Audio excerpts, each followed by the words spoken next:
মা ভালো চায়, সা ভালো। তার মধ্যে এক নাম্বার মাকে মানতে হবে স্বামীকে। কাকে? কথা কয় না, স্বামীকে মানে না আপনাদের নাকি? কথা বলতেছেন না কেন? হ্যাঁ, বুঝতে পেরেছি আপনারা মনে একটা ভুল করেছেন। বলবো ভুলের কথা। হযরত আদম আলাইহিস সালাতু ওয়াস সালাম জান্নাতের মধ্যে একা ভালো লাগতেছে না। আল্লাহ তার মনের অবস্থা জানলেন, মনের মধ্যে শান্তি না, কিসের অভাব? জান্নাতে তো কোনো কিছুর অভাব নাই। আল্লাহ পাক বুঝতে পারলেন এর একটা সঙ্গীত দরকার। কিসের দরকার? স্ত্রীর দরকার। আদম আলাইহিস সালামকে শুইয়ে দিলেন, ঘুম এসে গেল। আল্লাহ পাক বাম পাজর থেকে বাঁকা হাত দিয়ে মা হাওয়া আলাইহিস সালাতু ওয়াস সালামকে সৃষ্টি করে রেখে দিলেন। ঘুম ভেঙে গেল, উঠে দেখেন পরমা সুন্দরী একজন রমণী পাশে বসে আছে। দেখে অনেক ভালো লাগলো, ধরতে গেছে। আল্লাহ বলে, স্টপ, খবরদার, টাচ করবে না, গায়ে হাত দিবে না। আল্লাহ, এটা তো আমার জন্যই তুমি বানিয়েছো না? হ্যাঁ, তোমার জন্যই বানিয়েছি, কিন্তু তোমার বানিয়েছি ঠিক, এখনো তোমার জন্য হালাল হয়নি। আল্লাহ, কি করলে হালাল হবে? কি করলে হালাল হবে? আল্লাহ, আমি একে চাই, একে কিভাবে হালাল করব? আল্লাহ বলছেন তোমাকে বিয়ে করতে হবে। তো বিয়ে পড়িয়ে দেন, বিয়ে পড়িয়ে দেন। তো তোমাকে দেলমোহর দিতে হবে, মোহর দিতে হবে, মোহর দিয়ে তারপরে হালাল করতে হবে। হ্যাঁ, ঠিক আছে আল্লাহ, তাহলে এই জান্নাতের মধ্যে এই যে নাজ নিয়ামত আছে, ফল মূল দেখতেছি ঝুলতেছে, আল্লাহ এখান থেকে কিছু পাইয়ে দেবো? হ্যাঁ, পরের সম্পদ নিয়ে পুত্তারি দেখাচ্ছ নাকি? আমার সম্পদ নিয়ে হবে না, তোমার যা আছে তাই যাবে। তখন উনি বলছেন, আল্লাহ, চতুর্দিকে ফুলের সোহরবে মুগ্ধ হয়ে যাচ্ছি, এখান থেকে কিছু ফুল তুলে মালা গেথে আমি কি হাওয়ার চুলের খোপায় পরিয়ে দেব? আল্লাহ বলছেন, ওটাও তো আমার, ওটাও তোমার যদি কিছু থাকে তাই দিয়ে মোহর দাও। হযরত আদম আলাইহিস সালাতু ওয়াস সালাম বলছেন, রব্বুল আলামিন, আমি আদম, আমি তো তোমার, ও হাওয়া, ও তো তোমার, এই জান্নাত তোমার, এই ফল তোমার, সব কিছু তো তোমার, আমি কি দিব মোহর হিসাবে? তুমি এবার বলে দাও। রব্বুল আলামিন বললেন, শোনো, তোমার সন্তান হিসাবে একজন নবীজিকে আমি পৃথিবীতে পাঠাবো, অনেক দেরিতে পাঠাবো। সকল নবীদের সর্দার তিনি হবেন, তিনি হবেন আখিরি জামানার পয়গম্বর, বিশ্ব নবী জনাবে মুহাম্মদুর রাসূলুল্লাহ সাল্লাল্লাহু আলাইহি ওয়াসাল্লাম। আমার সেই প্রিয় নবীজি করে তুমি 10 বার করে পুরুষ শরীফ পড়ে দাও, এইটাই তোমার মোহর হিসাবে কবুল করে নেওয়া হবে।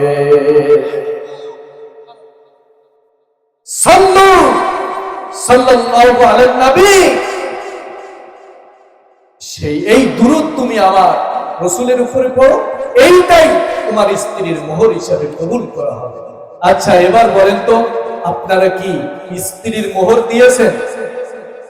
আগে তো কথা বললেন না, যখন বললাম যে সর্বপ্রথম স্ত্রীর কাজ হচ্ছে স্বামীকে মেনে চলা, যা বলবে তাই শোনা, হাসি মুখে মেনে নেওয়া, সেই হচ্ছে উত্তম স্ত্রী, খায়রুন নিসা, সে হচ্ছে ভালো মহিলা। এখন বলেন, আপনারা কি মোহর দিয়েছেন? একজন বলছে দিছি, বাকিরা মনে হয় ত্রুটি বিচ্ছুতি রয়ে গেছে। আচ্ছা, মোহর দেওয়া কি বলেন তো? মোহর দেওয়া কি? ওই দেখেন, জান্নাত থেকে মোহরের প্রথা চলে আসতেছে। মোহর, স্ত্রীকে মোহর দেওয়া হচ্ছে ফরজ, মোহর দিতেই হবে। না দিয়ে আপনি যদি বলেন, স্ত্রী গো,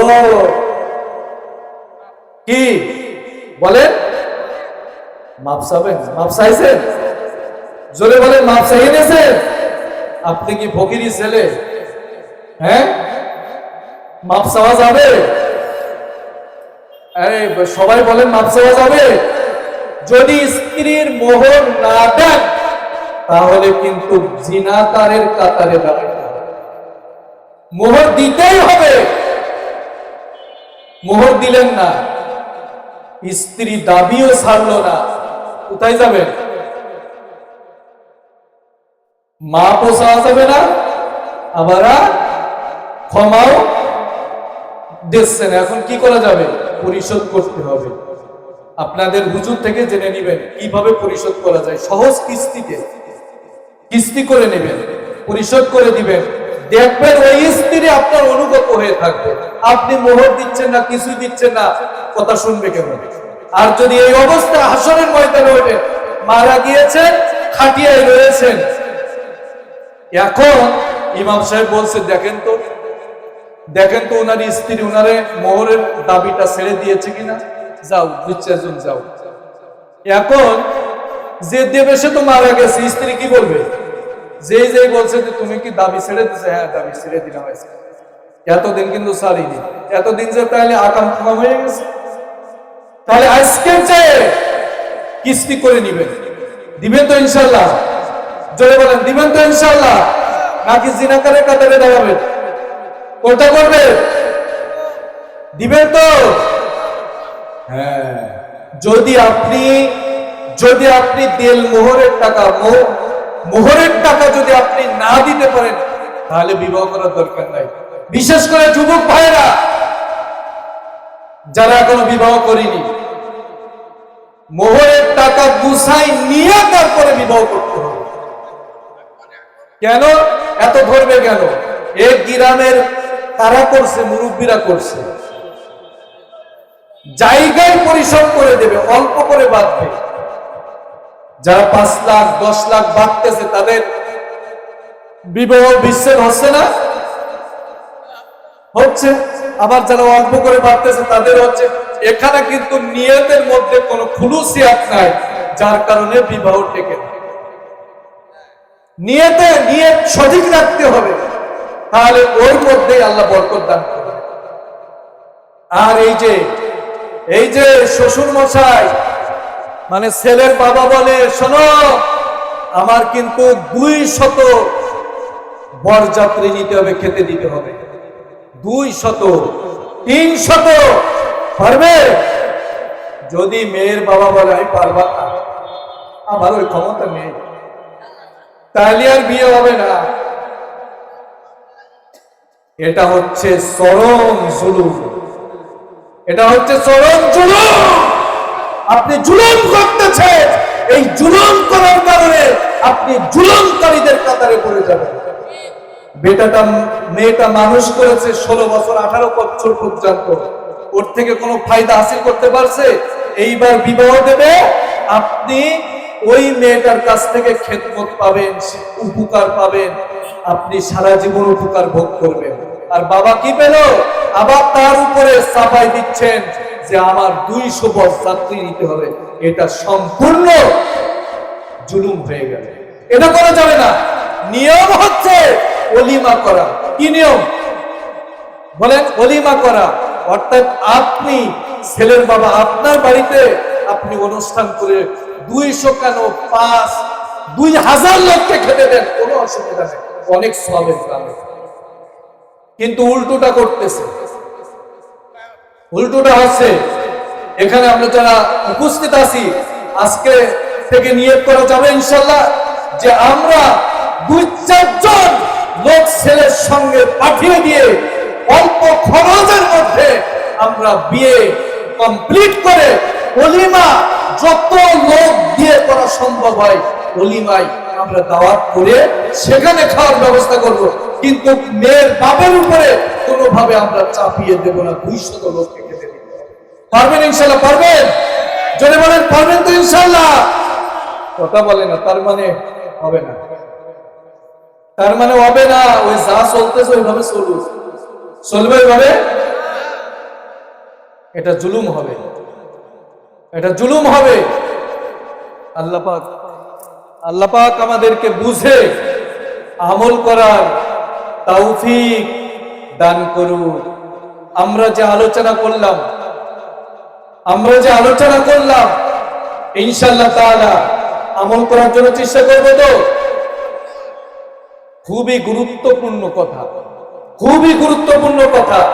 আমল করেন, ইনশাআল্লাহ তাআলা নাজাতের ব্যবস্থা হবে। আমল যদি না করি তাহলে কিন্তু কঠিন মুসিবত লিয়াবলুয়াকুম, পরীক্ষা হবে, পরীক্ষা নেওয়া হবে। আইয়ুকুম আহসানু আমালা, আহসানু আমালা, কে কত ভালো কাজ করতে পারে। এরপরে আপনি আপনি যা কিছু বলেন আর যা কিছু করেন সব রেকর্ড হয়ে যাচ্ছে। আল্লাহ পাক বলেছেন ওয়া কুল্লু ইনসানিন আলজামনাহু তায়রাহু ফি উনকিহি ওয়া নুখরিজু লাহু ইয়াওমাল কিয়ামা। মানুষ যা বলে আর যা করে সব কিছু রেকর্ড হয়ে যায়। আল্লাহ পাক এই গলার মধ্যে, এই মাথার নিচে আল্লাহ পাক এমন একটি মেমোরি কার্ড সেট করে দিয়েছেন, সেই মেমোরি কার্ডে সব কিছু রেকর্ড হয়ে যাচ্ছে। ইয়াউমাইদিন তু'রাদুনা লা তাখফা মিনকুম খাফিয়া।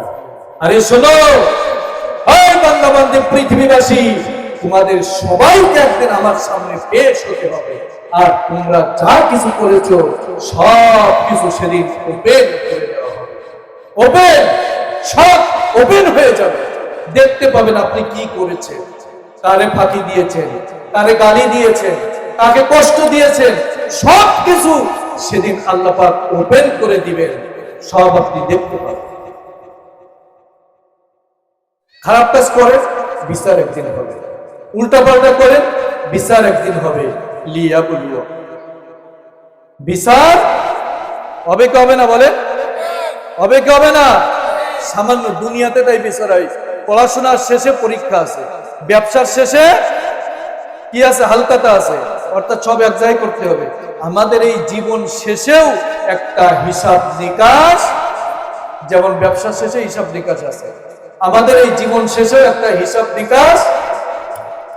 فَأَمَّا مَنْ أُوتِيَ كِتَابَهُ بِيَمِينِهِ فَيَقُولُ هَاؤُمُ اقْرَءُوا كِتَابِيَهْ। হাশরের ময়দানে যার আমলনামা আল্লাহ পাক ডান হাতে প্রদান করবে, সে বলবে ফায়াকুলু, আরে দেখো দেখো, সে বলবে দেখো, হাউমু ইকরাউ কিতাবিয়া। বন্ধু বান্ধবকে ডাকবে, বাবাকে ডেকে বলতে পারে, মাকে ডেকে বলতে পারে, দেখো ইন্নী যানানতু আন্নী মুলাকিন হিসাবিয়া, আমি জানতাম একদিন আল্লাহর সামনে আমাকে উপস্থিত হতে হবে, জীবনের হিসাব দিতে হবে। এই জন্য সুন্দর করে জীবন যাপন করেছে আল্লাহর হুকুম অনুযায়ী। কোনো অপরাধ করি নাই, কোনো অপরাধ করি নাই। সুতরাং আমাদেরকেও অনুরূপ ভাবে ডান হাতে আমলনামা পাওয়ার জন্য কাজ করতে হবে। আল্লাহ পাক তৌফিক দান করে। আখিরি দাওয়ানা আনিল হামদুলিল্লাহি রাব্বিল আলামিন। আসসালামু আলাইকুম ওয়া রাহমাতুল্লাহি তাআলা আযজা ওয়া জাল্লা ওয়া বারাকাতুহু।